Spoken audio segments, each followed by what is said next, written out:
May part na baha, hindi kami makadaan. Madali. May part na baha, hindi kami makadaan. Sa dagat na tayo. Hindi dagat. Tingnan natin kung may shortcut ba o ano.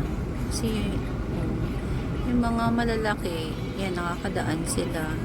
Kami sedan. Ito may ano, tingnan natin kung makakalusot to. Maliit din sila eh. Makakalusot kaya to. Lazy. Pares lang kayo yung Mas maliit pa nga yan eh. Tingnan natin. ay, Pag hindi, tatanong naman si dad kung saan meron. Huminto din sila eh. Parang nag-aalangan ayun din. na. Oo, naghahanap ng park. Magpa-park lang din sila. Aba, parang kakayanin yata ng Wigo ah. Tingnan natin. Hindi ko rin ba? Hindi to Wigo. Ayan. Ay, kaya. Ay, bumaba pala. Bumaba. Bumaba? Bumaba. Uy, Bumaba. umagos na. Saan yan mapunta sa dagat? Saan naman kasi tayo? Sa tanong ano? Ah, sa ano siya palayan? Sa palayan siguro yan. Kaya ganyan. Ayan.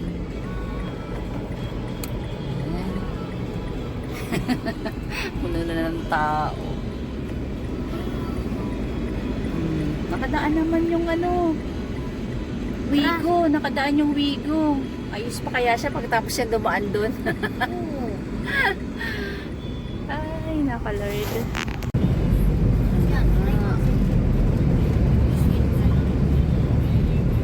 Makadaan sila eh. So, ibig sabihin makakadaan din tayo dito. Makalampas na. Baba. Naging barko yung ano eh. Yung kinaya. The first time man yung sasakyan natin ah.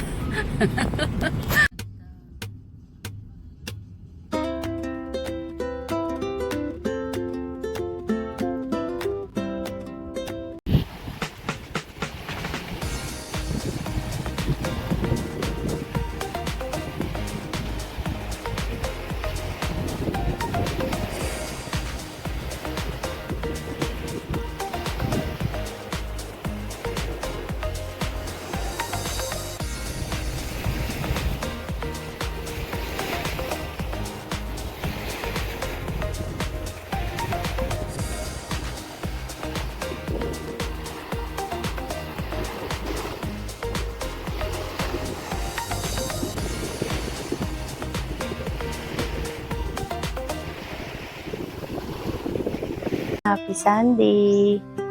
6:30 a.m. Low tide pa siya. So, right now, lalakad-lakad muna kami. And, there, may rainbow. Ayan o. I-zoom ko lang. Ayan. Low tide pa siya today. This morning, rather. From here, kitang-kita mo na yung buong ano eh. Ayan o. I know it's gonna be great later on, mga 10 a.m. Mag-video ako ulit. Bigat na yung araw. Ayan. And, ito yung restroom nila. Yan yung cafe nila. Cafe. And then, yan yung mga A-frame nila. Worth 1,000 to 1,200. And then, sa kanila lahat yan. O, diba? Against the light eh. Sorry. Kuhanan ko na lang later para mas maganda-ganda siya kuhan. Maglalakad muna kami doon habang maaga pa. And I'll tour ko kayo later on. Yun, pwede mag-pitch ng tent din dito. Entrance na lang yung babayaran ninyo. And ang ganda ng rainbow. Tsaka maganda mag-picture-picture dito kasi marami mga puno. So guys, ito naman yung A-frame ninyo na walang aircon. Pwedeng day tour or night, overnight pwede naman. 1,000 to 1,200. Sa tabing dagat. Low tide lang, sa pasensya muna, hindi ganun ganda. And, yan, may mga nag-pitch ng tent doon, banda. Yan. Pwede kayo mag-pitch ng tent dito. Tapos, pag gusto niyo naman ng aircon yan, 2,000 pesos. Siyempre, para mas masarap yung tulog ninyo. Tsaka covered kayo. Ito covered din naman kasi meron silang trapal. Kaso, siyempre, dadala lang kayo ng banig niyo. Ito kasi 2,000, may kutsyon na kayo dyan sa loob. Yan.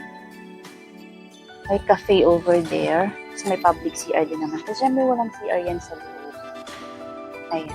Tapos later, tingin ko kayo dun sa cottage naman namin.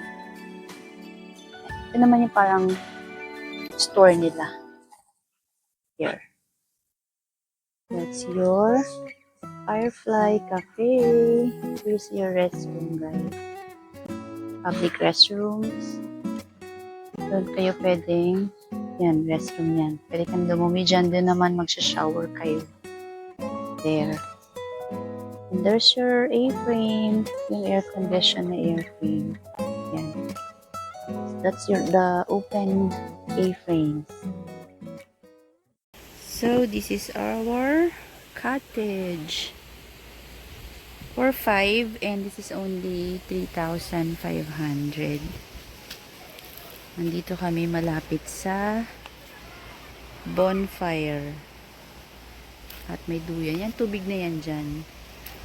Pero yung main beach doon. And then,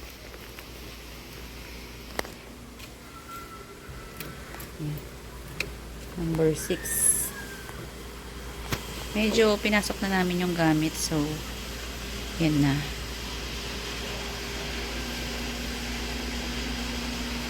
Ang linis niya, tsaka mabango. And, meron tayo dito.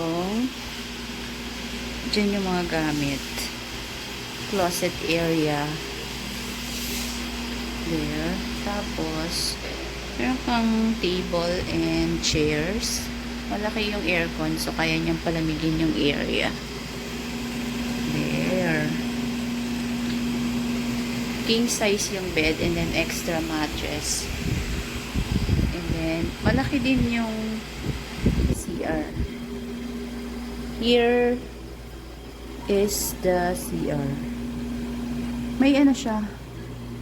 May nakahiwalay yung shower area. Tsaka malinis din siya. Hindi siya nakakadiring gamitin. Yung iba kasing resort, nakakadiri siyang gamitin. So, for 3,500, may electric fan ka pa.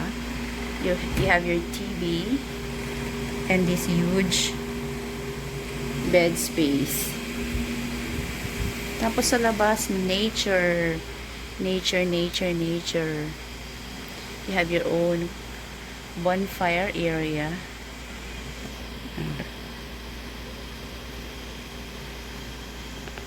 Bonfire. There, pwede kayo mag-explore over there.